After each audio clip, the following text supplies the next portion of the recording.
subtle request. Stop telling single people to get married. 20 years ago, I threw myself a bachelor party as a new professor at CU Boulder. Backs were slapped, stories were shared, glasses clinked. But there was a hitch. I wasn't getting hitched. My rationale, without a wedding in sight, why do married folks get to have all the fun? Unbeknownst to me, that night, I joined a movement, the solo movement, where being single isn't just tolerated, it's celebrated. Not less than, not better, just a different path filled with opportunities to live remarkably. In 1960, 90% of adults in the United States would go on to get married. Today, 50% of adults in the US are unmarried. 25% of millennials are projected to never marry. And don't get me started on what's happening with Gen Z. Yet we still live in a world built for two. Married people have access to over 1,000 legal advantages unavailable to singles. Tax breaks, Social Security benefits. Singles invest heavily in marital milestones. This made sense when everyone got married. But for us lifelong singles, we have to buy our own crock pots.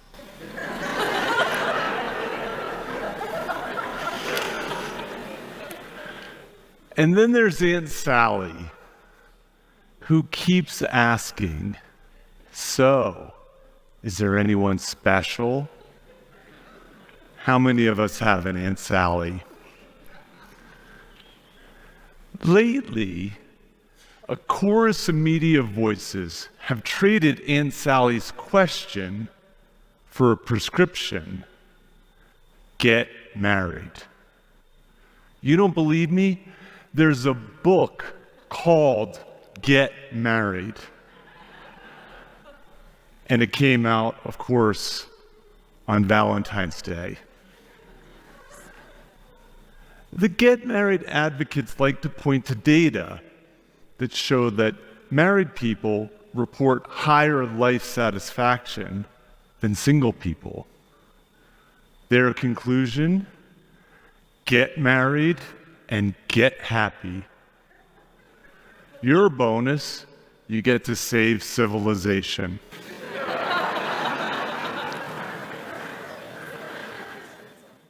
Now, you might be wondering, and the answer is no, I'm not anti-marriage.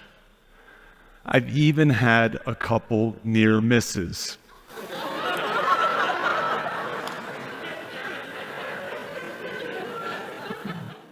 But I am against overprescribing marriage based on correlational data that the get married crowd is a little too wedded to. Any serious scientist who looks at these data comes to the same conclusion.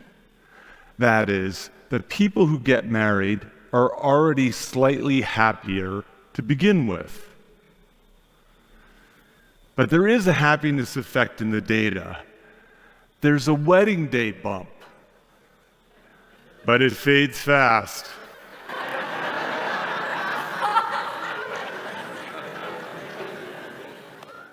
For $30K a pop, the average US wedding, at that cost, you can take 15 vacations without your in-laws. But here's the real puzzle, and it's one that the get married crowd can't answer, and that is this: if getting married makes you happy, Why is it that the happiest places on earth feature the most people going solo? This is especially the case in Scandinavia. I say, rather than treating the rise of singles as a bug, let's treat it as a feature of progress, especially for women. The arranged marriage was invented 4,400 years ago in order to form business alliances during harsh agrarian times. Women were treated more like property than partners, with the husband receiving ownership from the father at the altar. Thankfully, today, marriage is more about love, and it's increasingly optional. The story of the rise of singles is the story of the rise of women. And it really got rolling with the invention of the spinning wheel. The spinsters who used it could earn their own money and escape being owned by a husband or a father. With the invention of birth control and greater access to education and economic opportunities, I do is becoming, do I?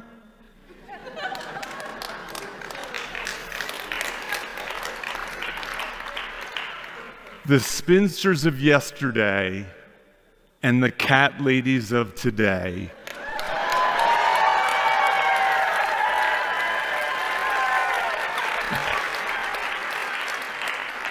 are not old maids. They're trailblazers, pioneers of independence. Urbanization, apartments, and the home appliances that were invented for housewives are spurring a huge increase in people living alone, especially in cities like Stockholm. Intrigued by these happy Scandinavians, I swapped out my Stetson for an Indiana Jones-style fedora and headed to Sweden, a global leader in gender equality. And I found lots of one-bedroom apartments filled with singles, some by choice, some by chance, but living rich, interconnected, remarkable lives. So let's dispense with the calls to get married. They're either already preaching to the choir or shouting into the wind. They're the someday singles. They're looking for their person, sometimes waiting hopelessly. The just may singles are open to possibilities, the hopeless romantics. But of single adults in the United States, half have other priorities. They're not looking for love or lust, whether for now or forever. And they're channeling their time and their energy and their intention into education, building businesses, creating art. For many singles, they live meaningful lives. Singles give more time. They're more likely to care for elderly parents and disabled friends, more so than their non-single counterparts. So what should we tell single people rather than get married? Let's start by expanding the concept of significant other. It originally included family and deep friendships, including family of choice. Indeed, science shows that social connections broadly predict life satisfaction. I've never put a ring on a finger, but I have significant others. They are my brothers and sisters in the solo community around the world. There's my brother from another mother, Darwin, who's taught me more about unconditional love than any lover has. And here tonight is my soul sister, Julie, who was at my bachelor party 20 years ago. I love you, Julie.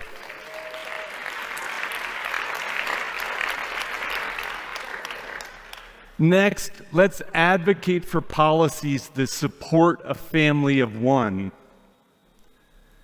Sweden's social safety net is given to all citizens individually. Universal health care, free or low-cost education, affordable child care and elder care, no spouse required. Amen. And lastly, let's elevate single living to be on par with married living.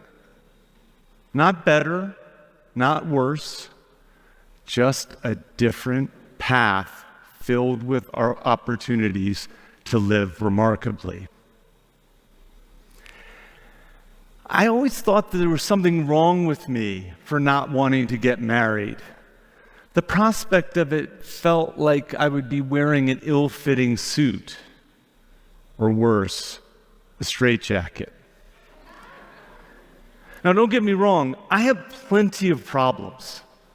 There's a lot of things wrong with me. But putting a ring on it is not going to solve my problems. And as I was nursing a broken heart after one of my near misses, it hit me. I'm not half waiting for a whole. I'm wholehearted. I'm complete. I'm healthy. I'm financially stable. I do meaningful work. I have a wide and deep connected group of friends. I feel wholehearted, and I hope you do too. In the end, there is no one remarkable life. There are remarkable lives. And no amount of pearl clutching or calls to get married are going to drag us back to the good old days, which, to be honest, weren't that good to begin with. Someday, single living and married living will stand side by side, equal. In the meantime, the solo movement has a big tent. Never married, divorced, separated, widowed, welcome.